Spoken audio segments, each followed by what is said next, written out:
Shalom Bapak Ibu saudara sekalian dikasihi Tuhan. Bagaimana kabarnya? Saya berdoa kita semua dalam keadaan yang luar biasa, karena kita memiliki Allah yang luar biasa, baik dan setia terhadap kita semua yang mengasihi Dia. Amin. Renungan kita pada hari ini saya ambil dalam Mazmur 119 ayat yang ke-10 sampai yang ke-11. Demikian firman Tuhan. Dengan segenap hatiku aku mencari Engkau. Janganlah biarkan aku menyimpang dari perintah-perintah-Mu. Dalam hatiku aku menyimpan janji-Mu, supaya aku jangan berdosa terhadap Engkau. Amin. Bapak Ibu saudara sekalian dikasihi Tuhan Yesus, setiap dari kita saya percaya pasti pernah mengalami godaan untuk berbuat dosa. Cobaan dari iblis untuk berbuat dosa. Saya bisa yakin dan percaya setiap kita sebagai manusia pasti pernah dicobai. Karena Yesus saja pernah dicobai oleh iblis, apalagi kita sebagai manusia biasa.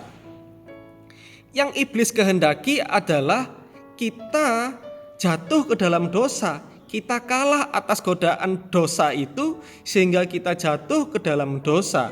Sedangkan yang dikehendaki oleh Allah tentunya adalah kita menang atas godaan dosa itu dan kita tidak jatuh ke dalam dosa, tetapi kita jatuh dalam kebenaran, yang artinya adalah kita hidup dalam kebenaran, yang artinya kita memilih hidup benar. Lalu bagaimana caranya Bapak Ibu supaya kita bisa menang dari godaan dosa itu? Dalam Mazmur 119 tadi dikatakan kuncinya supaya kita tidak jatuh dalam dosa, kita menang atas godaan dosa itu, yaitu dalam ayat yang ke-11, dalam hatiku aku menyimpan janji-Mu, supaya aku jangan berdosa terhadap Engkau. Yaitu menyimpan janji Tuhan.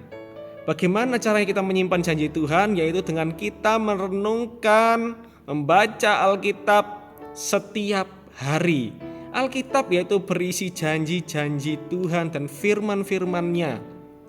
Bila kita tidak pernah membaca Alkitab, bagaimana kita bisa menyimpan janji Tuhan? Kita harus membaca Alkitab setiap hari, merenungkan Alkitab setiap hari, sehingga firman-Nya itu, janjinya itu termeterai dalam hati kita, sehingga ketika godaan iblis untuk berbuat dosa itu datang, menggoda, mencobai kita, Roh Kudus akan menguatkan kita, memampukan kita melalui firman-Nya yang ada dalam hati kita itu untuk menguatkan kita sehingga kita tidak jatuh ke dalam dosa, sehingga kita bisa hidup benar, kita menang melawan godaan dosa itu dan hidup dalam berkemenangan. Amin. Tuhan Yesus memberkati kita semua.